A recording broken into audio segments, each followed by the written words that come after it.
Bismillahirrahmanirrahim. Assalamualaikum warahmatullahi wabarakatuh. Apa kabar semua? Semoga kita sehat, sejahtera, dan berada dalam lindungan Allah Subhanahu wa Ta'ala. Pada video kali ini tentang pembelajaran 4. Sebelumnya, pada pembelajaran 3 kemarin, masih ingat kita belajar tentang apa? Tentunya masih ingat kan? Pada pembelajaran 3 kita belajar tentang kawasan ASEAN, letak geografisnya, letak astronomisnya, batas-batas wilayah ASEAN, dan letak bentang alamnya. Kemudian kita baca tentang apa lagi? Tentang vegetatif alami. Baiklah, kita mulai. Kita buka halaman 46. Pembelajaran 4, Bahasa Indonesia. Materinya yaitu cara membuat kesimpulan dari sebuah bacaan teks. Kita telaah dulu. Jadi caranya adalah 1. Membaca dengan seksama seluruh bacaan dari awal hingga akhir. Yang kedua, tentukan ide pokok setiap paragraf bacaan. Sudah kita pelajari di pembelajaran 1 kemarin. 3. Simpulkan isi bacaan berdasarkan ide pokok seluruh paragraf. Ini ada di halaman 46. Kalian baca dulu secara teliti, secara mandiri. Ini kan, setelah buat ide pokok paragraf pertama, paragraf keduanya, sudah itu disatukan. Kesimpulannya menyatukan dari ide pokok paragraf-paragraf tersebut. Baca dulu secara mandiri. Oke. Kita ayo eksplorasi di halaman 47. Bacalah dengan cermat wacana berikut ini. Ada teks tentang nama Indonesia. Baiklah, Ustazah berikan waktu kepada Ananda untuk membaca teks nama Indonesia ini. Silahkan di pause video dari Ustazah. Ustazah beri waktu untuk membaca secara cermat dan seksama. Baiklah, kita sudah membaca dengan cermat dan seksama tentang teks nama Indonesia. Kira-kira sudah menemukan ya ide pokoknya apa? Ide pokok 1, paragraf 1, 2, 3. Kita mulai dari paragraf 1. Paragraf 1, ide pokoknya adalah Negara Kesatuan Republik Indonesia atau NKRI adalah nama resmi negara kita. Pada kalimat kedua, ketiga, keempat masih bahasan Indonesia tentang kalimat yang di awal. Ya. Ini sudah ditemukan. Baiklah, paragraf kedua. Apakah Anda sudah menemukan di mana ide pokoknya? Ya, baiklah, ide pokoknya adalah pada tahun 1850, George, seorang etolog berkebangsaan Inggris, mengusulkan nama Indonesian untuk penduduk Kepulauan India. Kenapa yang ini dipilih? Karena kalimat yang nomor 1 ini masih penjelasan dari Indonesia. Kalimat kedua ini. Yang kalimat ketiga dari J.R. Logan, mahasiswa Georgia, ini adalah masih bahasan dari kalimat kedua kan? Kalimat ketiga pada tahun 1890-an, Adolf Bastian dari Universitas Berlin mempopulerkan nama Indonesia dalam sebuah bukunya. Juga masih penjelasan dari nama yang diusulkan oleh Georgia ini. Oke ya, sudah ketemu ya yang ini. Yang ketiga, ide pokoknya adalah nama Indonesia lebih populer di lingkungan akademisi di luar Belanda sampai tahun 1900-an ya. Ini kalimat keduanya masih membahas tentang kalimat pertama karena pejuang kebangsaan Indonesia kan masih pengertian dari di luar akademisi.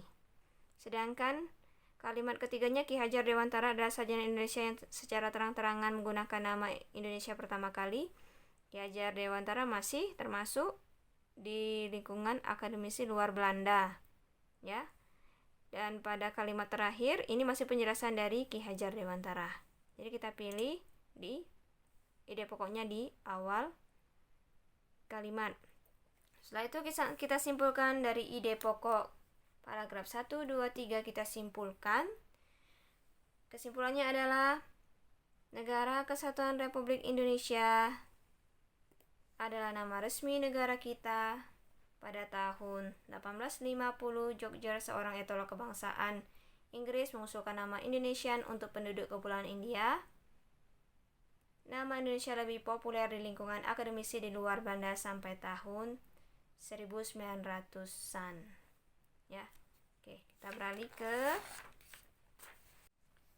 Baiklah, kita ke halaman selanjutnya, halaman 48 tentang duniawi dan ukhrawinya. Jika di duniawi, kita disuruh untuk membaca tentang artikel Imam Syafi'i. Cerita-cerita tentang Imam Syafi'i sebenarnya banyak sekali keteladanan yang bisa kita contoh dari imam besar Imam Syafi'i ini. Yang paling berkesan adalah Imam Syafi'i ini adalah seorang yang gigih, bersungguh-sungguh, tak kenal lelah dalam belajar. Pernah suatu ketika dia masih kecil belajar kepada imam-imam besar.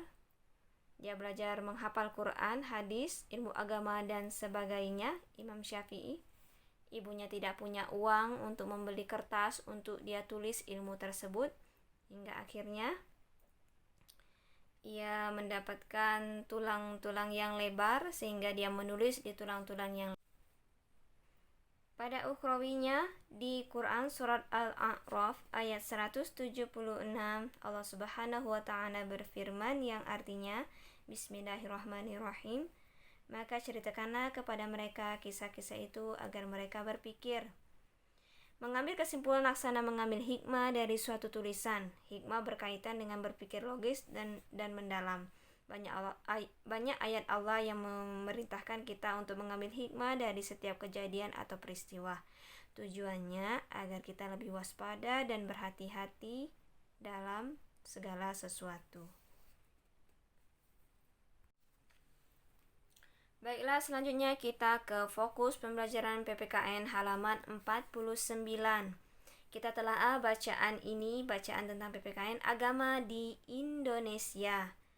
Jadi, hasil sensus tahun 2010 tercatat 87,18% dari 237 juta penduduk Indonesia adalah pemeluk Islam. 6,96% Protestan, 2,9% Katolik, 1,69% Hindu, 0,72% Buddha, 0,05% Konghucu, 0,13% agama lainnya, dan 0,38% tidak terjawab atau tidak ditanyakan. Jadi dalam Undang-Undang Dasar 1945 dinyatakan bahwa tiap-tiap penduduk diberikan kebebasan untuk memilih dan mempraktikkan kepercayaannya dan menjamin kebebasan untuk beribadah menurut agama dan kepercayaannya. Jadi pemerintah Indonesia secara resmi mengakui ada 6 agama di Indonesia, yakni Islam, Protestan, Katolik, Hindu, Buddha, dan Konghucu. Pada halaman 49 dan halaman 50 ada nilai pengamalan Pancasila pertama dan Pancasila kedua. Silakan Ananda baca secara mandiri. Nanti Ustazah akan berikan beberapa contoh, mana yang pengalaman sila pertama, mana yang pengalaman sila kedua. Silakan baca secara mandiri dulu, baca berkali-kali.